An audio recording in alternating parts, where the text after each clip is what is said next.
లక్ష్యం సమాజహితం. నేను మీ ప్రవళిక. ఒక డాక్టర్గా వృత్తిపరంగా ఒక మంచి పేరు ప్రఖ్యాతులు సంపాదించి ఒక సామాజిక సేవకర్తగా ఎన్నో సేవా కార్యక్రమాలు చేస్తూ లెక్కకు మించిన సేవా కార్యక్రమాలను చేస్తూ కోవిడ్ టైంలో కూడా ఎంతోమందికి అండగా ఉన్న మన శ్రీనివాస్ రెడ్డి గంగసాని గారు ప్రస్తుతం మనతో ఉన్నారు. వారిని అడిగి మరిన్ని విషయాలు తెలుసుకుందాం. నమస్కారం సార్. ముందుగా మీ గురించి చెప్పండి సార్. మీరు ఈ వృత్తిలోకి ఎలా వచ్చారు, అసలు డాక్టర్ అవ్వాలనే ఆలోచన ఎలా వచ్చింది? సో ముందు నుంచి అమ్మ ప్రోద్బలంతో చిన్నప్పటి నుంచి కూడా మా తాతగారు కొద్దిగా ఊళ్ళో అందరికీ హెల్ప్ చేస్తూ మెడిసిన్స్ ఇచ్చేవాళ్ళు. సో అది చూసి మా అమ్మకి ఏమనిపించిందంటే ఐ థింక్ మన వాడు డాక్టర్ అయితే మంచిగా ఉంటుందని. నాకు చిన్నప్పటి నుంచి ఆల్మోస్ట్ 10 years ఏజ్ నుంచే అమ్మ బాగా ప్రోత్సహించేది. ఐ థింక్ డాక్టర్ కావాలి అని. సో అలా దాంతోనే సో రెసిడెన్షియల్ స్కూల్ సర్వేకి వెళ్ళిన తర్వాత సర్వేలో చూశాను చాలామంది మా సీనియర్స్ ఆ సర్వేల ఎడ్యుకేషన్ కొద్దిగా చాలా తీర్చిదిద్దుతుంది. బాగా అక్కడ రూరల్ ఏరియా నుంచి వచ్చాము. రూరల్ నుంచి వచ్చిన వాళ్ళకు అందరూ రూరల్ ఏరియాలో చాలా స్మార్ట్ పిల్లలు తీసుకొచ్చి దాంట్లో వేస్తారు. దాని వరకు మనకు కాంపిటీషన్ ఎక్కువ అయిపోతుంది. సో అలా చూస్తూ మా సీనియర్స్ చాలామంది మెడికల్ స్కూల్కి వెళ్ళేవాళ్ళు, చాలామంది ఇంజనీరింగ్ కాలేజ్కి వెళ్ళేవాళ్ళు. అది చూసుకొని మనకు కూడా అదే రావచ్చు, ఇట్లా వస్తుందనే కాన్ఫిడెన్స్ పెరిగింది. సో దాంతో ఎంట్రన్స్ రాసి సెలెక్ట్ అవ్వచ్చు అయ్యాం. సో ఆ కర్నూలు మెడికల్ కాలేజ్లో యూనివర్సిటీ ఆఫ్ హెల్త్ సైన్సెస్లో సో మెడిసిన్ చేయడం జరిగింది 85 నుంచి 90 వరకు. సో తర్వాత 91 నుంచి 1 year పీజీ చేసి తర్వాత యూఎస్కి వెళ్ళాను. ఒక డాక్టర్ అవ్వాలంటే చాలా కష్టపడాలి. డాక్టర్ అయ్యాక కూడా చాలా టైం స్పెండ్ చేయాల్సి వస్తుంది పేషెంట్స్తో కూడా. మీరు సామాజిక సేవలో కూడా ఎప్పుడు ముందుంటారు. అసలు ఇది ఎలా సాధ్యమవుతుంది మీకు? అంటే డాక్టర్ మంచిగా అవుతే మన సాటిస్ఫాక్షన్ చాలా ఉంటుంది. ఇక ప్రజలకు హెల్ప్ చేసినట్లు ఉంటుంది, ప్లస్ మనకు ఆ గుడ్ ఫీలింగ్ వస్తుంది కదా. దాంతో ఇంకా ఎక్కువ చేస్తే బాగుంటుంది అనే ఫీలింగ్ వచ్చింది. సో దాంతో చేస్తూ మా local Georgia association of Indian physicians association ఉంది గ్యాపీ అని, దాంట్లో ఫస్ట్ యాక్టివ్గా ఇన్వాల్వ్ అయ్యాను. సో అది చేస్తూ ఉంటే ఒక ఫ్రీ క్లినిక్ ఓపెన్ చేద్దామని ఆలోచన వచ్చింది. సో మా అందరికీ అక్కడ గాపీలో ఉన్న వాళ్ళకు. సో లక్కీగా నేను ప్రెసిడెంట్ ఉన్నప్పుడు ఆ ఫ్రీ క్లినిక్ అప్పుడు హెల్త్ సెక్రటరీ తర్వాత అయిన టామ్ ప్రైస్ అని అతను ఓపెన్ చేశారు ఫ్రీ క్లినిక్. అప్పటి నుంచి ఫ్రీ క్లినిక్ చూస్తూ ఉంటే సో నేను నా పేషెంట్ని చూసే అప్పుడు వచ్చే సంతోషం కంటే కూడా ఈ ఫ్రీ క్లినిక్ చూసినప్పుడు సంతోషం ఇంకా ఎక్కువ ఉండేది. అది ఇంతమందికి హెల్ప్ చేస్తున్నాను కదా అని. అట్లాగే కొద్దిగా ఎక్స్పాండ్ చేస్తూ దాన్ని నెక్స్ట్ లెవెల్ తీసుకెళ్ళాలి. సో అది ఒక మన దేశానికి ఏదైనా గివ్ ఇట్ బ్యాక్ అని. మాకు ఎస్పెషల్లీ మెడికల్ స్కూల్ చాలా ఖర్చు అవుతుంది. సో చాలా ప్రభుత్వం చాలా ఖర్చు చేసింది మా గురించి. సో మేము అమెరికా వెళ్ళాము. సో మేము మనుషులము అక్కడున్నా కూడా మా మనసు మాత్రం ఇక్కడే ఉంటుంది. సో దాన్ని కొద్దిగా ఏదో ఒకటి చేయాలనే ఉత్సాహంతో సో గ్రూప్ అంతా కలిసి వచ్చి మా స్కూల్ క్లాస్మేట్స్ అందరం కలిసి ఈ గ్లోబల్ డాక్టర్స్ అని ఒక టెలిహెల్త్ కంపెనీ పెట్టాము. ఆ టెలిహెల్త్ పెడుతున్నప్పుడే ఈ కోవిడ్ సెకండ్ వేవ్ వచ్చింది. సో అప్పుడు ఇక రెడీ అవుతున్నాము. ఇంతలోపల మన దగ్గర డాక్టర్స్ ఎంతమంది ఉన్నా కూడా అంతమంది పేషెంట్స్ వచ్చే వరకు వాళ్ళు అంతమందిని సపోర్ట్ చేయలేకపోయారు. సేమ్ థింగ్ న్యూయార్క్లో కూడా అయింది, యూరోప్లో కూడా అయింది, ఇటలీలో కూడా అయింది. ఎందుకంటే అంతమంది వచ్చే వరకు మన medical system is not prepared. అప్పుడు ఏమైందంటే మాకు అనిపించింది అరే మన డాక్టర్లు ఇంతమంది ఉన్నాం కదా అని ఒక ఈ గ్లోబల్ డాక్టర్స్ ద్వారా అందరికి చేయాలని ఒక ఈమెయిల్ పంపించాము. వితిన్ 1 weekలో 250 members వాలంటీర్స్కి వచ్చారు. సో రోజు అక్కడ పని చేసుకునేది, ఇంటికి వచ్చిన తర్వాత 8 o'clock నుంచి 1 to 2 వరకు ఈ ఇండియన్ పేషెంట్స్ను ఎక్కడైనా హర్యానా చూసాము, రాజస్థాన్ చూసాము, బీహార్ను చూసాము, తెలుగు వాళ్ళని చాలా చూసాము. సో వాళ్ళందరూ వచ్చేసి ఇప్పుడు కోవిడ్ వచ్చిన వాళ్ళు ఏమవుతుంది, ఇంట్లో ఎక్కడో రూమ్లో వాళ్ళు క్వారంటైన్లో ఉంటారు. వాళ్ళకు కొద్దిగా భయం ఉంటుంది ఏమవుతుంది అని. వాళ్ళు వింటారు అదే ఇక్కడ ఆ పత్రికి సీరియస్ అయిందంటే అతను హాస్పిటల్ వెళ్ళాడు. ఆ థాట్స్ మనకు ఫియర్ బాగా వస్తుంది. సో మా గోల్ ఏంటంటే అప్పుడు వాళ్ళతో మాట్లాడి సో నీకు ఈ సిమ్టమ్స్ లేకపోతే ఈ పల్స్ ఆక్సిమెట్రీ మంచిగా ఉందంటే నీకు వరి కావాల్సిన అవసరం లేదు. ఈ సిమ్టమ్స్ వస్తే నువ్వు డాక్టర్ దగ్గరికి వెళ్ళు. దాన్ని చెప్పడం ద్వారా వాళ్ళకి చాలా సంతోషంగా ఉండేది. రోజు వచ్చేవాళ్ళు. కొంతమంది అయితే రోజు వచ్చేసి ఈరోజు మంచిగా ఉంది సార్, లేకపోతే నా టెస్టింగ్ చేయించాను ఇది బాగుంది సార్ అని చాలా వాళ్ళకు ఆ సంతోషం బాగుండేది. అట్లా మేము ఆ టెలిహెల్త్ ద్వారా అది ఇవ్వడం ద్వారా చాలా మందికి చాలా సంతోషమైంది. మామూలు కొన్నిసార్లు డాక్టర్స్ పేషెంట్స్ కంటే ఎక్కువ ఉండేవారు. ఒక 15-20 members వచ్చేవారు ఒకేసారి డాక్టర్స్ హెల్ప్ చేయడానికి. సో 10 మంది పేషెంట్ అంటే మేము ఒకరొకరు పోయేసి ఆ రూమ్లోకి వెళ్ళి ఒక జూమ్ ద్వారా ఒక ప్రైవేట్గా ఉంటుంది, at the same time so వాళ్ళకు ప్రైవసీ ఉంటుంది. సో డాక్టరు వాళ్ళకి ఏమి చూసుకోవడానికి ఉంటుంది. మాకు వాలంటీర్స్ 100 members వాలంటీర్స్ వచ్చారు. ఆ వాలంటీర్స్ వాళ్ళు నేర్చుకుంటూ మా వాళ్ళని కొద్దిమంది ట్రాన్స్లేట్ చేసినారు. కొద్దిమంది ఇప్పుడు హిందీ రాని డాక్టర్స్ ఉన్నారు. సో కొంతమంది తెలుగు పేషెంట్స్ను తెలుగు రాని డాక్టర్లు చూశారు. సో వాలంటీర్స్ మేము ఎట్లా పెట్టామంటే తెలుగు వాళ్ళను అరువులు పెడితే వాళ్ళు ట్రాన్స్లేట్ చేసి చెప్పేవాళ్ళు. అట్లా కూడా మేము చాలామందికి I think good feeling, confidence రావడానికి హెల్ప్ చేశాం. సో అది మాకు అందరికి చాలా ఆనందం అనిపించింది. అదే మీరు ఎప్పుడు చెప్తుంటారు నాకు ఇవ్వడంలోనే హ్యాపీనెస్ ఉంటుంది అని, అసలు ఇది ఎట్లా వచ్చింది సార్ మీకు? మీరు ఎవరిని ఆదర్శంగా తీసుకున్నారు? సో ఐ థింక్ ఫస్ట్ కొద్దిగా చేస్తూ ఉన్నాను కదా. సో అక్కడ అమెరికాలో ప్రతి ఒక్క ఫ్యామిలీ వాళ్ళు కొంత పర్సెంటేజ్ ఆఫ్ మనీని బ్యాక్ ఇస్తారు. వాళ్ళ చర్చ్కే కావచ్చు, సోషల్ యాక్టివిటీస్కే కావచ్చు, అట్లా ఇస్తూ ఉంటారు. సో ఫస్ట్లో మనము డెవలప్ అయ్యి మనము కొద్దిగా స్టేబుల్ వచ్చేంత వరకు మనకు ఇవ్వాలనే అది ఉండదు, మనకు వచ్చిందా. కానీ వాళ్ళని చూసిన తర్వాత అనిపించింది అదే కొద్దిగా ఇద్దాం, ఒకసారి కొద్దిగా, సో ఒకసారి $100, $1000 అట్లా ఇంక్రీజ్ చేసుకుంటూ పోతుంటే మనకు బాగానే ఉంది, మనం సాటిస్ఫాక్షన్ ఉన్నాము. సో కొద్దిగా హెల్ప్ చేయడం ద్వారా ఎడ్యుకేషన్ కానీ, నాకు ప్యాషన్ ఏంటంటే హెల్త్ ప్లస్ ఎడ్యుకేషన్, ఆ రెండింటికి హెల్ప్ చేయాలి. నా ఒక పేషెంట్ ఒక 10 years బ్యాక్, అప్పుడు 8 years బ్యాక్ నా. సో చనిపోతూ నన్ను పిలిచి, సో అతను క్యాన్సర్తో చనిపోతున్నాడు, బ్లాడర్ క్యాన్సర్ చనిపోతున్నాడు. పిలిచి నేను నీలాంటి డాక్టర్స్ కావాలనుకుంటున్నాను, నేను కొద్దిగా డొనేషన్ ఇస్తాను, మీ హెల్ప్ చేయను. అంటే నేను వద్దులేండి, దీన్ని ఐ థింక్ అక్కడ ఎడ్యుకేషన్ బాగానే ఉంది అంటే, లేదు నేను ఒక చెక్ రాస్తాను, వాళ్ళు నేను చనిపోయిన తర్వాత నీకు పంపిస్తారని అని చెప్పినాడు. నేను అనుకున్నాను ఏదో 1000, 2000, 5000 ఇస్తాను అనుకున్నాను. $100,000 చెక్ రాసి పంపించినాడు నాకు. సో చనిపోయిన తర్వాత వాళ్ళ ఫ్యామిలీ వాళ్ళు వచ్చి $100,000 డొనేషన్ చేసినారు. చేసేసి సో దీన్ని మీలాంటి డాక్టర్లు అది చాలా సంతోషం అనిపించింది. అదే మనం చేసే పనిలో ఏదో శ్రద్ధ పెట్టి చేస్తున్నాం కాబట్టి. సో దాన్ని నేను అడగలేదు, అతనికి ఎప్పుడు కూడా ఒక్కసారి కూడా అది స్పెషల్ ట్రీట్మెంట్ అంటే ఏమీ లేదు. అతను అందలానే వచ్చేవాడు, అందలానే పోయేవాడు. సో ఒకసారి క్యాన్సర్తో జాయిన్ అయ్యాడు హాస్పిటల్లో. ఈ was like 80 years old. So ఒకసారి వాళ్ళ అంకాలజిస్ట్తో నాకు పిలిపించినాడు. సో ఒకసారి గంగసాని రమ్మని చెప్పండి, నేను వాంట్ టాక్ టీమ్ అన్నాడు. సో పిలిచి చెప్పినాడు, ఇట్లా అవుతుంది అంటున్నారు, ఒకసారి మీరు చార్ట్ చూసి చెప్పండి నాకు అది ఏంటి పరిస్థితి అంటే. నేను అంకాలజిస్ట్తో మాట్లాడి ఐ థింక్ కొద్దిగా సీరియస్గానే ఉంది క్యాన్సర్, మొత్తం బాడీలో స్ప్రెడ్ అయింది. సో ఎంత కాలం మొత్తంలో తెలియదు అంటే నాకు అర్థమైపోయింది. అదే అన్నా మీకు కన్ఫర్మ్ చేద్దాం అనుకున్నాను, నువ్వు కూడా అదే చెప్పావు కదా, సరే good, but I want do this అని చెప్పినాడు. So that was a good feeling. So దాన్ని నేను కొద్దిగా మనీ యాడ్ చేసి I'm going to try to help my like high school కానీ, ఎలిమెంటరీ స్కూల్ కానీ, కాలేజ్ కానీ ఎంత చేయగలిగితే అంత చేయాలని దాన్ని అలాగే కంటిన్యూ చేస్తున్నాను. తప్పకుండా సార్, మీరు అనుకున్నట్టుగా ఒక ఎడ్యుకేషన్కి చాలా మందికి హెల్ప్ అవ్వాలని నేను కోరుకుంటున్నాను. అండ్ కోవిడ్ టైంలో చూసుకుంటే డాక్టర్స్కి సెల్యూట్ చెప్పవచ్చు సార్. చాలా డేర్గా అసలు వాళ్ళ లైఫ్ని కూడా రిస్క్లో పెట్టి ఎంతో సేవ చేశారు. అసలు ఆ టైం గురించి మాకు ఎక్స్ప్లెయిన్ చేస్తారా? డాక్టర్సే కాదు, డాక్టర్స్, నర్సెస్, అందరూ, పోలీస్ పర్సనల్, అక్కడ అమెరికాలో ఫైర్ పర్సనల్, సో ఇక్కడ చాలా మంది ఇన్వాల్వ్ అయినారు. ఇది ఒక్కరితో చేసే పని కాదు. అటువంటిప్పుడు అందరం కూడా అసలు మాకు ఫస్ట్లో భయంగానే ఉండేది, అది ఏమవుతుంది అంటే మనకు తెలియదు. అప్పుడు లాట్ ఆఫ్ అన్నోన్స్ ఉండేవి ఫస్ట్లో, చాలా మంది తెలియకపోయేది. ఒక్కొక్క ఫస్ట్ మంత్ సెకండ్ మంత్ అవుతున్న కొద్దిగా కాన్ఫిడెన్స్ వచ్చింది. బట్ అది చేయాలి. మనం ఒకసారి డాక్టర్గా ఆ వృత్తిని స్వీకరించిన తర్వాత మన ధర్మం ఏంది, పక్క వాళ్ళని సేవ్ చేయడం. చాలాసార్లు మన లైఫ్ కూడా రిస్క్లో పెట్టి చేయాల్సి వస్తుంది. సో అదే ఐ థింక్ ఆ మెడిసిన్ జాయిన్ అయినప్పుడు దాంతో వస్తుంది అనుకుంటా. సో ఎంతమంది నర్సెస్ అయితే మేమన్నా ఒక డాక్టర్గా నేను పోతాను, ఒక 10 నిమిషాలు 15 నిమిషాలు స్పెండ్ చేస్తాను, పెద్ద బయటకు వచ్చేస్తాను. నర్సెస్ రోజు మొత్తం వాళ్ళతోనే ఉండి ఎంత అటాచ్మెంట్ ఉందంటే చాలామంది నర్సెస్ బయటకు వచ్చి ఏడ్చేవాళ్ళు. సో మేము చూసిన తర్వాత వస్తారు కదా, కొంతమంది చనిపోయేటారు. సో వాళ్ళు బయటకు వచ్చి ఎంత అటాచ్మెంట్ ఉండేదంటే వాళ్ళు చాలా రోజులు ఐసీయూలో ఉండి ఇంకా మంచిగా అనుకుంటూ ఇంకా మంచిగా చనిపోయి ఫ్యామిలీ వాళ్ళతో లేక. So it was really tough situation. మాకు కూడా అంత ఈజీగా ఉండేది కాదు. ఎందుకంటే మనము మనము పేషెంట్ను మంచి చేయాలి, ఇంకొకటి మనము జాగ్రత్తగా చూసుకోవాలి, అట్లాగే మన ఇంట్లో వాళ్ళను జాగ్రత్తగా చూసుకోవాలి. ఎందుకంటే నేను ఇన్ఫెక్షన్ తీసుకొని ఇంటికి వెళ్ళాను అనుకోండి, అది మన ఇన్ఫెక్షన్. సో మేము స్క్రబ్స్ వేసుకునేది, ఇంటికి వెళ్ళిన వెంటనే స్క్రబ్స్ తీసి పారేసి పోయి ఫస్ట్ స్నానం చేసి మొత్తం ఫస్ట్ 1 month అయితే ఆ డిస్ఇన్ఫెక్టెంట్ తీసుకొని మొత్తం ఎక్కడైతే టచ్ చేసానో మొత్తం క్లీన్ చేసేది. షూస్ ఎప్పుడు ఇంట్లో పోయేవి కావు. సో అట్లా చాలా జాగ్రత్తలు తీసుకున్నాం ముందు, నేను నాకు తెలియనప్పుడు. స్లోగా మాకు కొద్దిగా కాన్ఫిడెన్స్ వచ్చింది. వ్యాక్సినేషన్ వచ్చిన తర్వాత చాలా కాన్ఫిడెన్స్ వచ్చింది. Vaccination was a game changer.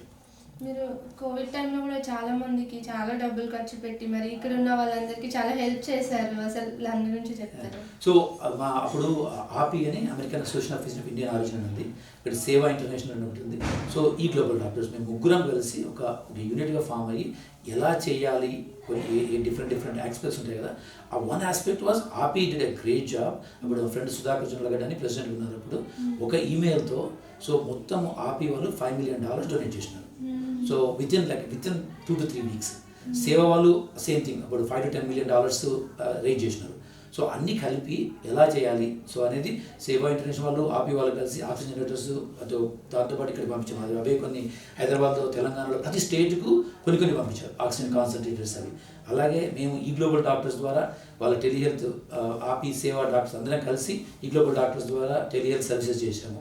అలాగే సేవా వాళ్ళు సపరేట్గా ఆక్సిజన్ ప్లాంట్స్ పెట్టించారు కొన్ని. సో అలాగే ఇదంతా ఒక కంబైన్డ్ ఎఫర్ట్. సో అందరము మనీ రేంజ్ చేసాము, అందరము ఆక్సిజన్ కాన్సన్ట్రేషన్ ఎట్లా పంపించాలి. అప్పుడు ఆక్సిజన్ చాలా షార్టేజ్ ఉండేది. ఆ క్రూషియల్ టైంలో సో ఆక్సిజన్ కలెక్టర్ కాన్సన్ట్రేషన్ తీసుకొచ్చి పంపించడము that was a great job. I think we were like food soldiers ఇది విత్ ఆపి సేవ అటువంటి ఆర్గనైజేషన్స్ చాలా చేశాయి. వాటిలో మాది మేము డ్రాప్ ఇన్ ద ఓషన్ లాగా మా పార్ట్ మేము చేసాము. అదే మీరు చాలా చిన్నది అనుకుంటున్నారు కానీ ఆ టైంలో ఆక్సిజన్ షార్టేజ్ అనేది కూడా చాలా ఉంది, చాలా డిమాండ్ ఉండే కదా సార్. రైట్. ఇప్పుడు మనకి ఒమిక్రాన్కి డిఫరెన్స్ ఏంటంటారు? సో కరోనా వైరసే ఒక మ్యూటేషన్ ఇస్ ఒమిక్రాన్. సో ఆ వైరస్లు ఏవైనా కూడా మ్యూటేషన్ చేస్తూ కొద్దిగా చేంజ్ అవుతుంటారు. ఆ కొద్దిగా చేంజ్ అయినప్పుడు మన ట్రీట్మెంట్ కూడా కొన్నిసార్లు పనికొస్తుంది, కొన్నిసార్లు పనికిరాదు. వ్యాక్సినేషన్ కొన్నిసార్లు పనికొస్తుంది, కొన్నిసార్లు పనికిరాదు. సో అట్లాగే చాలా మ్యూటేషన్స్ వచ్చాయి. Omicron is one of them. Delta అని వచ్చింది. సో అట్లా చాలా ఒక తర్వాత కూడా మ్యూటేషన్స్ వస్తూనే ఉన్నాయి. సో ఈ ఒమిక్రాన్తో ఒకటి ఏంటంటే ఇన్ఫెక్టివిటీ ఎక్కువ ఉంటుంది, అంటే ఒకరి నుంచి ఒకరికి స్ప్రెడ్ కావడానికి ఛాన్స్ ఎక్కువ ఉంటుంది. కానీ సివియారిటీ చూసుకుంటే ఇంతకుముందు ఉన్నంత ఫస్ట్లో ఉన్నంత సివియారిటీ లేదు. హాస్పిటలైజేషన్స్ అంత ఎక్కువ ఏం కాలేదు. బట్ మన జాగ్రత్తలు మనం తీసుకోవాలి. సో వ్యాక్సినేషన్ ఇంకా పనిచేస్తుందని మేము అనుకోవట్లేదు. సో ఇంకో కొత్త మళ్ళీ బూస్టర్ డోస్ వస్తుంది. ఆ బూస్టర్ డోస్ వచ్చినప్పుడు వ్యాక్సినేషన్ ఒమిక్రాన్ కూడా పనిచేస్తుంది. సో ఇప్పుడు ఫ్లూ ఉంటుంది. ఫ్లూలో మనం ప్రతిసారి మ్యూటేషన్స్ వచ్చి కొత్త మ్యూటేషన్స్ వస్తాయి. సో అప్పుడు లాస్ట్ ఇయర్ చేసిన ఫ్లూ వ్యాక్సిన్ ఇయర్ పనిచేయదు. అట్లాగే ఒమిక్రాన్ కూడా వన్ ఆఫ్ ద మ్యూటేషన్స్ ఇంకా వస్తూనే ఉంటాయి. మ్యూటేషన్స్ ఈ వైరస్లు ఎట్లా అంటే చేంజ్ అవుతూనే ఉంటాయి కొద్దిగా. సో కానీ చేంజ్ అవుతున్నప్పుడు మనం వ్యాక్సిన్ చేసే కొద్ది స్లోగా నెంబర్ తగ్గిపోతుంటుంది. సో మనకు ఇన్ఫెక్షన్ వచ్చినా వ్యాక్సినేషన్ వచ్చినా రెండింటి వల్ల మనకు యాంటీబాడీస్ డెవలప్ అయిపోతాయి. సో మన ప్రొటెక్షన్ ఎక్కువ అవుతుంది. సో ఒకసారి 70 to 80% పీపుల్ ఇన్ఫెక్షన్ కానీ వ్యాక్సినేషన్ వల్ల కానీ ప్రొటెక్షన్ వస్తే స్లోగా తగ్గిపోతుంది. ఇప్పుడు ఒమిక్రాన్ అనేది యూత్ మీద ఎక్కువ ఎఫెక్ట్ చూపిస్తుంది అంటున్నారు. దీని గురించి ఏమంటారు మీరు? యూత్ మీద ఎందుకు ఎఫెక్ట్ చూపిస్తుంది అంటే యూత్ చాలా మందికి ఫస్ట్లో ఇనిషియల్ వ్యాక్సినేషన్ ఎక్కువ తీసుకోలేదు. సో యూత్ వాళ్ళు బయట పార్టీ చేసుకునేటప్పుడు కానీ కంబైన్డ్గా స్కూల్లో పోవడం కానీ కాలేజీలో పోవడం కానీ అట్లా దగ్గర ఉండడానికి ఛాన్స్ ఎక్కువ ఉంటుంది. సో దానివల్ల వాళ్ళకి ఇన్ఫెక్టివిటీ ఎక్కువ ఉంది కాబట్టి సో వాళ్ళకు ఇన్ఫెక్షన్స్ ఎక్కువ రావడానికి ఛాన్స్ ఉంటుంది. కానీ మెజారిటీ ఆఫ్ ద పీపుల్ ఇంకా ఇన్ఫెక్టివిటీ అది సివియారిటీ తక్కువనే ఉంటుంది కాబట్టి వస్తుంది పోతుంది. బట్ వాళ్ళకి తెలియకుండా వేరే వాళ్ళకి స్ప్రెడ్ చేయడానికి ఛాన్స్ ఎక్కువ ఉంటుంది. అందుకని యూత్ ఒకళ్ళకు ఫీవర్ లాగా సోర్ థ్రోట్లు కాఫ్లు వచ్చాయంటే టెస్ట్ చేయించుకొని ఒకవేళ పాజిటివ్ ఉంటే వాళ్ళ మిగిలిన వాళ్ళకి ఎస్పెషల్లీ ఫ్యామిలీలో ప్రీడిస్పోజింగ్ ఫ్యాక్టర్స్ వాళ్ళు ఉంటారు. డయాబెటీస్ ఉన్న వాళ్ళు ఉంటారు, ఆస్మా వాళ్ళు ఉన్న వాళ్ళు ఉంటారు, ఓల్డ్ ఏజ్ వాళ్ళు ఉంటారు. వాళ్ళకి వెళ్ళి తీసుకెళ్ళి వాళ్ళకి తగిలితే అప్పుడు వాళ్ళకి సీరియస్గా అవుతుంది. ఎందుకంటే వాళ్ళకి ఆల్రెడీ రిస్క్ ఫ్యాక్టర్స్ ఉన్నాయి కాబట్టి. అందుకని యూత్ నేను చెప్పేది ఏంటంటే వ్యాక్సిన్ తీసుకోండి. సో ఒకవేళ సిమ్టమ్స్ వస్తే మాత్రం తొందరగా చెక్ చేయించుకొని క్వారంటైన్ చేసుకోండి. దానివల్ల మనం వేరేలకు మన లవ్డ్ వన్స్కు ఇవ్వకుండా మనం అక్కడితో లిమిట్ చేయొచ్చు. వ్యాక్సిన్ తీసుకోవడం వల్ల లిమిట్ అయిపోతుంది. సో మనకి ప్రొటెక్షన్ వస్తుంది. సీనియర్స్ చాలామంది తీసుకున్నారు. ఇక్కడ ఇంకా ఒక డోస్ తీసుకున్న వాళ్ళు ఉన్నారు, సెకండ్ డోస్ తీసుకున్న వాళ్ళు ఉన్నారు, బూస్టర్స్ తీసుకుంటున్నారు.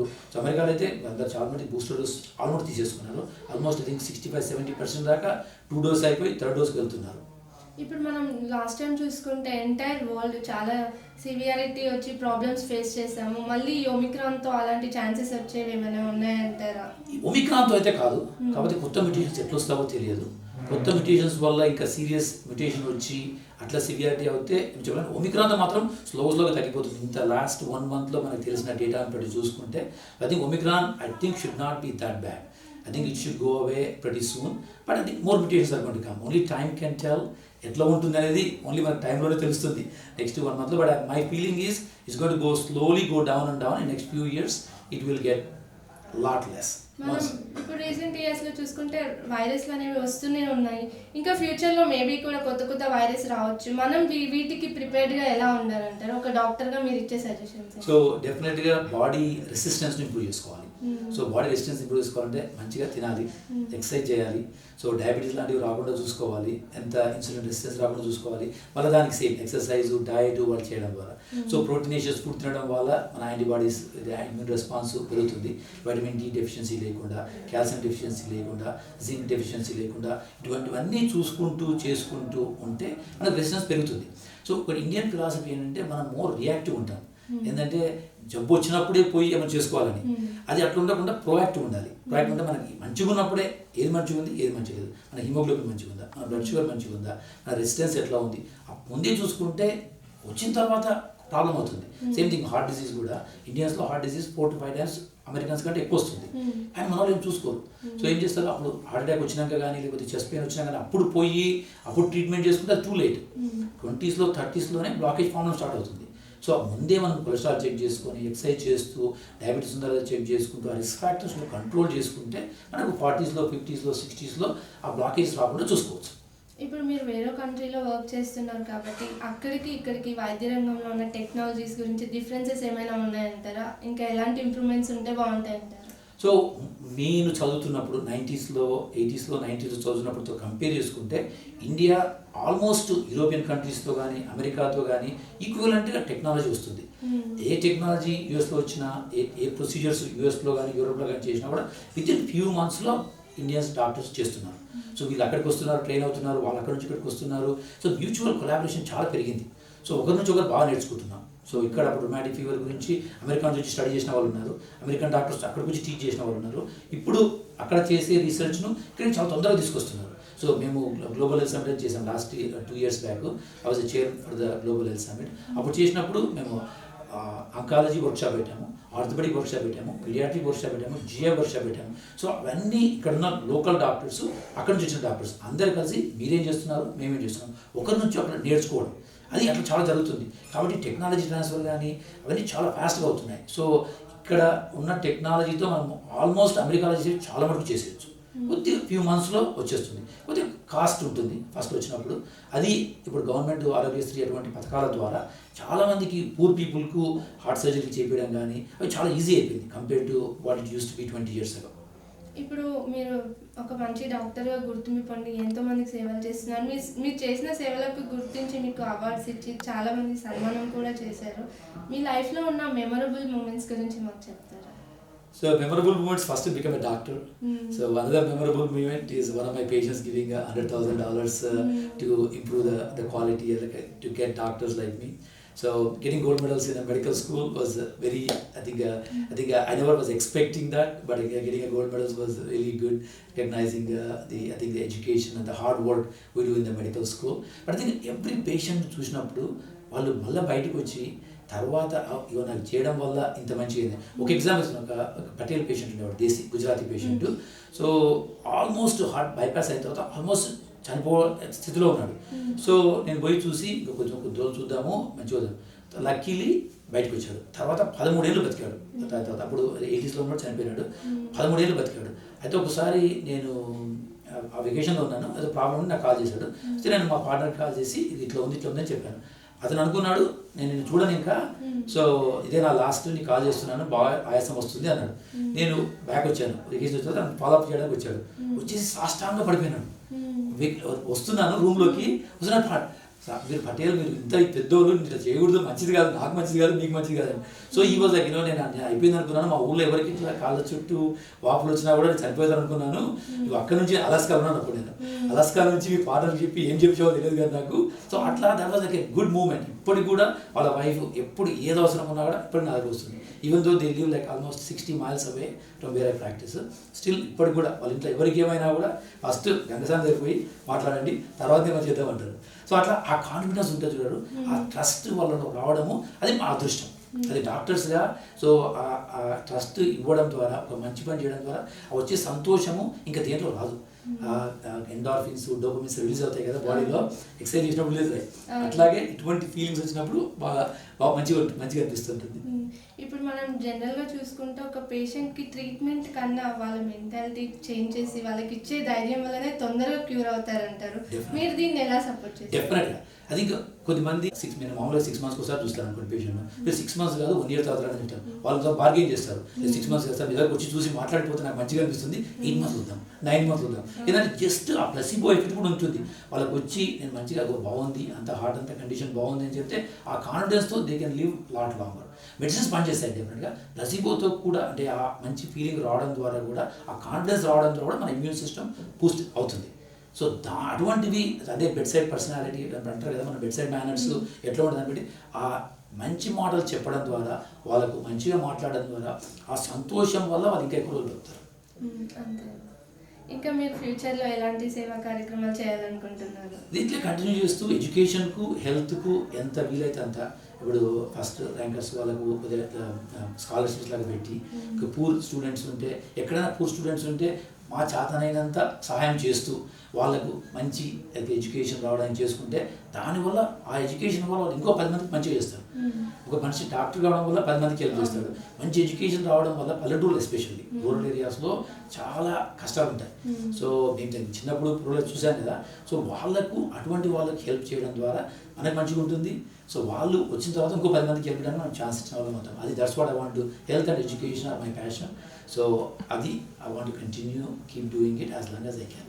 ఓకే సార్, తప్పకుండా మీరు ఇలాంటి సేవా కార్యక్రమాలను మరెన్నో చేయాలని మా వీక్లీ తరఫున కోరుకుంటున్నాము. Thank you. వైద్య వృత్తిలో నిరంతరం పేషెంట్ని క్యూర్ చేస్తూ వాళ్ళకి ధైర్యాన్ని ఇస్తూ అలాగే సామాజిక సేవల్లో ముందుకు వెళ్తున్న శ్రీనివాస్ రెడ్డి గంగసాన్ గురించి తెలుసుకున్నాం కదా. మరో గెస్ట్తో మళ్ళీ కలుద్దాం. చూస్తూనే ఉండండి V3 న్యూస్. V3 ప్రేక్షకులకు అందరికీ NRI ఫిజిషియన్స్ తరపున, ఆపి తరపున నూతన సంవత్సర శుభాకాంక్షలు. Be safe, be healthy.